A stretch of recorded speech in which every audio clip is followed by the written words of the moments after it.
Hi guys, Alec Peirce, Vintage Scuba, and I have some vintage scuba stuff here for you to look at today. But you know what I want to talk, this is kind of a fun episode today, just for a bit of a laugh, but it is appropriate too. As you saw from the title, we're talking about names of your regulator. And I don't know if you have a name for your regulator. A lot of the regulators that I've owned over the years, I had names for them. I can't repeat those names because this is in the public domain. But anyway, I didn't have any that I called Love or Dearie, but a lot of my regs had names over the years. And the reason they had names is because the regs had names. That's right. Prior to about, I'm going to say 1975 or thereabouts, which by the way is 35 years ago, regulators from the manufacturers often had names, very commonly had names. They don't today. If you have an Apex XT-4, that's not a name. That's a brand and a model number. Or if you have an aqua-lung D200, that's not a name, that's a brand. You know, they have numbers now. But in the old days, they had a name. This is an old regulator, and this is from Voight, company that's not around anymore. And they were great at this. They had some great names. Voight and Healthways, I think, and Sportsways had the best names, but Voight was the best. So this is their Dolphin. It's actually the Dolphin 2. Which means they somehow changed the Dolphin and made it better, so they call it the Dolphin 2, logical. But this is the Dolphin. Ah, pretty neat. And by the way, how many of you have seen a square regulator, a square second stage? Not too many. Yeah, I don't know if the diaphragms are more expensive. I gotta believe they were. But anyway, the Dolphin. Now, that's pretty neat. Now, let me find it here now. One of Voight's most famous regulators, and I don't know why it was famous because it really was a very, very cheap little regulator, was this one. Yeah, lots of people. I know you have to scoot in nice and close here, Kevin, to see this. Okay, can you get in there nice and close? You want me to tip it a little bit? Now the name is right at the very top, Kevin, curved around the top edge at the very. See it up there? Little gem, and it was a little gem of a regulator. First of all, it was cheap. When regulators back then cost, oh gosh, as much as $35, yeah, you could buy this little gem for 19 bucks.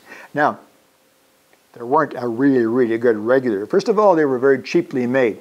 These covers were just punched out like tart tins, and the mechanism inside was a tilt valve. Easy to make, cheap to make, worked reasonably well as long as it worked. But if it didn't work, it cut off the air supply, which modern regulators don't do. They don't make tilt valves anymore. But little gem, pretty neat. Huh? What else we got here? Another one from Voight. There's another one from Voight. There's a good one there. How about that for a good name? What are you diving? I got a 40 fathom. Boy, there's a good one. Or maybe you've got a Viking 40. Or maybe you have a Titan. What about that? A Titan. Or maybe you have a Conqueror.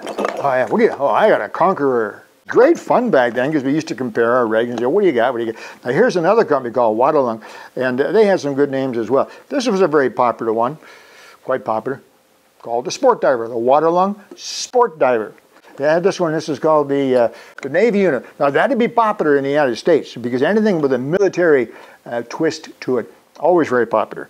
But a good name, the Waddling. Good name, eh? Waddling. That's kind of what it is, isn't it? Hydronaut. Yeah, now that's a good name for a regulator. So what are you diving with today? I got my Hydronaut. This is a Swim Master, AMF Swim Master. Titan 2. Slowly over a period of time, that changed. There's a number of reasons. First of all, they ran out of names. You know, there's a limit.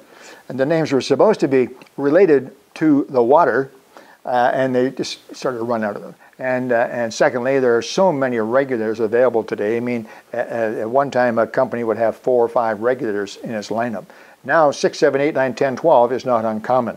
Well, eventually, you just run out of names. You can only use the name Peirce so many times. Hydronaut 1, 2, 3, 4, 5, 6, 7. So now they don't do that. Now they tend to give them a number. There's another reason, too, a practical reason. And I can only give one real example that I'm aware of, decor. Decor. They had the Decor Dart and the Decor Olympic and other regulators, but many, many years ago they came out with a feature on their regulators that was called the Dial of Breath. And there was a neat little button on there that you could turn, and it was Venturi.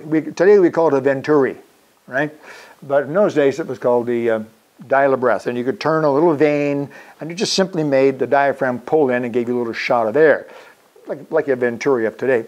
And they had a label right on the regulator, Dial of Breath. It didn't work very well. No, and in fact, it didn't work.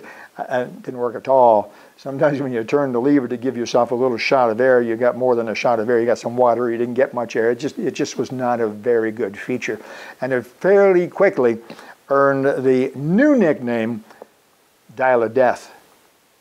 Well, Acor obviously didn't like that. It certainly impacted their sales, and for a long time afterwards, they were very, very shy about using names. So it wasn't long after that the regulators got numbers. So pretty soon we had the 900, the 960, the 950, the 300, the 360, all fine, but not names. So that's one example of how a name can be changed by the divers and can sometimes ruin a regulator's reputation. Anyway, I thought you might enjoy that. I'm going to go for a dive with my little gem. My little gem. Or maybe I'll take the Conqueror. What do you want to use? Titan. You like the Titan. Okay. I almost got to do a water, but anyway. Anyway, there you go, guys. Now, when you take your regulator out, take a look at it and see if it's got a name. Or maybe give it a name. There you go. Okay, Alec, Peirce, Vintage Scuba.